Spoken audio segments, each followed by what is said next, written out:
అందరికీ నమస్కారం. Welcome back to Shrimati Soujanya channel. మొదటి వీడియోలో మా కాశీ ప్రయాగ యాత్ర గురించి మాట్లాడుకున్నాం కదా. ఇక ఈ వీడియోలో లక్షవత్తుల నోము కాశీలో ఎలా జరుపుకోవాలో వాటి గురించి పూర్తి వివరాలు తెలుసుకునే ప్రయత్నం చేద్దాం. మొదటిగా చెప్పవలసింది, మేము కాశీలో గంగా గోదావరి సత్రంలో స్టే చేశాం. రూమ్స్ కొంచెం ఎక్స్పెన్సివ్ అయినా టైం ప్రకారం ఫుడ్, కాఫీ, టీ అన్నీ ప్రొవైడ్ చేస్తారు. నేను విన్నదాని ప్రకారం కాశీలో ఈ ఒక్క సత్రంలో మాత్రమే ఫుడ్ బాగుంటుంది.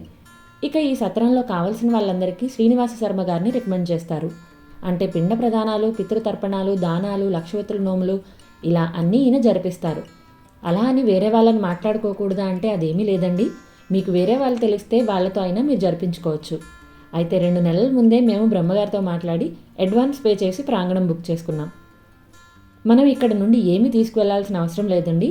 మనకు కావలసిన ముహూర్తం రోజున వాళ్ళు చెప్పిన చోటికి వెళ్తే జరగాల్సిన కార్యక్రమాలన్నీ దగ్గరుండి చేయిస్తారు. ఈ నోము ఎందుకు చేసుకుంటారు అనేది శర్మగారు ఇక్కడ వివరిస్తున్నారు. మగవాళ్ళకి దోషాలు ఏముంటాయి, ఆడవాళ్ళకి దోషం. మగవాళ్ళకి పితృ దోషం, మాతృ దోషాలు ఉంటాయి. నువ్వు వివాహం చేసుకున్నా కూడా నీకు పితృ దోషం, మాతృ దోషం ఉండదు. పాణిగ్రహణం చేసుకున్నావు కాబట్టి నీ అన్నీ ఆయనకి వెళ్ళిపోతాయి. వాళ్ళ నాన్న పెద్దలు పెట్టకపోయినా, వాళ్ళ తాతకి పోయిన నాన్న పెద్దలు పెట్టకపోయినా, కర్మ చేయకపోయినా ఎదురైనా ఇవన్నీ చేస్తే పితృదోషం పుట్టి వాళ్ళలో మనవాళ్ళు పెళ్లిలో అవ్వడం, చనిపోవడం, అకాల మరణాలు, విధవలు అవ్వడం, అది పెళ్లిలో అవ్వడం, వంశనాశం అయిపోవడం, ఆగిపోవడం గురించి అన్నీ జరుగుతూ ఉంటాయి. మరి ఆడవాళ్ళకి ఏంటి, ఇది రసద్వర దోషం ఇవ్వాలి, పరపురుష వ్యామోహం దోషం, ఇలా చెప్పుకుంటూ పోతే 116నే. పర్వకాలంలో భోజనం చేయకూడదు. చేయకూడదు ఏంటంటే ఎక్స్ట్రా ఒత్తిడి వేయకూడదు. ఇక్కడ మీరే వేయాలి. సపోజ్ మీ కొడుకులు వేయడం లేదు, వాళ్ళు దోష నివారణ కూడా చేసుకుంటారు. ఒక్క ఒత్తు కూడా ఎవరు వేయడం లేదు, ఎవరు ముట్టుకోవడం లేదు. ఈ రాత్రి 9:30-10 గంటల నుంచి రేపు ఉదయం వరకు మీ ఒత్తులు మీరే వేసుకోవాలి. మన జీవిత కాలంలో తెలుసో తెలియకో చేసే దోషాలు అనగా మగవారికి పితృదోషాలు, ఆడవారికి రజస్వల దోషాలు, ఇలా అనేక రకాల దోషాల నివృత్తి కోసం చేసుకునే నోము ఈ లక్షవత్తుల నోము.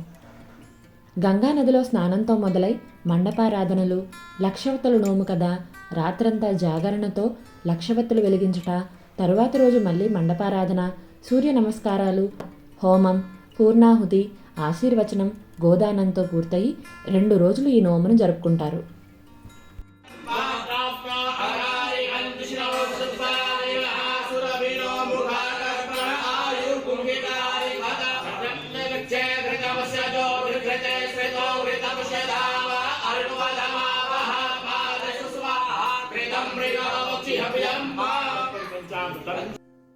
మేము అనుకున్న దానికంటే చాలా చక్కగా నోము పూర్తయింది. తలచిన కార్యక్రమం ఎటువంటి ఆటంకాలు లేకుండా జరిగినందుకు చాలా సంతోషంగా అనిపించింది. ఇక్కడతో కాశీలో డే 4, డే 5 కంప్లీట్ అయ్యాయి. డే 6లో మళ్ళీ ఇంకొకసారి విశ్వేశ్వరుని దర్శనంకి వెళ్ళాం. మాకు జరిగిన చిన్న సంఘటన మీ అందరితో చెప్పాలి అనిపించి ఈ వీడియోలో చెప్తున్నాను. ఎంతో కష్టపడి అంత జనంలో విశ్వేశ్వరుని దర్శనంకి వెళ్తే ఒక్క సెకండ్ కూడా స్వామిని సరిగ్గా చూడనివ్వట్లేదు. మాకైతే దర్శనం బాగానే జరిగింది, కానీ చాలామందికి దర్శనం సరిగ్గా జరగట్లేదు. మా పాపకి కనిపించలేదు అని చెప్తే అక్కడే ఉన్న పోలీసులకు చెప్పి వెనక్కి వెళ్ళే ప్రయత్నం చేశాం. ఒక పోలీస్ ఆఫీసర్ మమ్మల్ని అలో చేశారు. అది నచ్చక అక్కడే ఉన్న ఒక లేడీ ఆఫీసర్ మా వదినని గట్టిగా లైన్లోకి తోసింది. ఏంటి మేడం అన్నందుకు, నేను నీకు పర్మిషన్ ఇచ్చాను కానీ నువ్వు నన్నే తోసానని చెప్తున్నావు, తొయ్యడం అంటే ఇది అని నన్ను వెనక్కి వెళ్ళనివ్వకుండా గట్టిగా తోసేసింది. భక్తుల రద్దీ చాలా ఎక్కువగానే ఉంది, కాదనట్లేదు, కానీ దాన్ని కాస్త సున్నితంగా కూడా హ్యాండిల్ చేయొచ్చు అనిపించింది. ఎన్నో గంటల లైన్లో నిలబడి కష్టాలు పడి దర్శనం చేసుకునే భక్తుల పట్ల ఆమె ప్రవర్తించిన తీరు చాలా బాధాకరం అనిపించింది. ఆమె పర్మిషన్ ఇవ్వడం వల్లే మనకి ఆ శివయ్య దర్శనం కలుగుతుందన్నట్టు అహంకారంతో మాట్లాడుతుంది. ఆమె ప్రవర్తించిన తీరు కరెక్ట్ అంటారా? మీకేమనిపించిందో నాకు కామెంట్ చేసి చెప్పండి. ఇక ఇది పక్కన పెడితే ఈవినింగ్ మస్ట్ వాచ్ టెంపుల్స్లో ఒకటైన రోజుకు నువ్వుల గింజ అంత ఎదిగే తిలబండేశ్వర స్వామి గుడికి వెళ్ళాం. ప్రతిరోజు రాత్రి 7 నుండి 7:30 గంటల మధ్య స్వామివారికి జరిగే హారతిని చూడడం ఒక మహా అదృష్టం అనిపించింది. అంత ఘనంగా డమరుక ధ్వనులతో స్వామివారికి హారతులు ఇచ్చారు. మీలో ఎవరైనా కాశీకి వెళ్తే తప్పకుండా ఈ తిలబండేశ్వర స్వామి గుడికి వెళ్ళిరండి.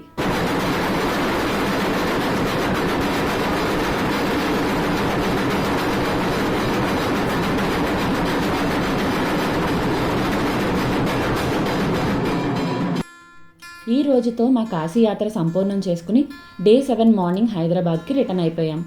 నెక్స్ట్ డే కాలభైరవ పూజ, కాశీ సంతర్పణ చేసుకుని జీవితకాలానికి సరిపోయేంత అద్భుతమైన మెమరీస్ని కలెక్ట్ చేసుకున్నాం. ఇదండి మా కాశీ ప్రయాగ యాత్ర, కాశీలో లక్షవతుల నోము గురించిన వివరాలు. వీడియో నచ్చితే ఒక లైక్ చేసి మీ ఫ్రెండ్స్ అండ్ ఫ్యామిలీకి షేర్ చేయండి. మీలో ఎవరైనా మన ఛానల్ని ఫస్ట్ టైం చూస్తున్నట్టయితే కనుక please subscribe and support. Hara Hara Mahadeva Shambho Shankara. Thank you so much.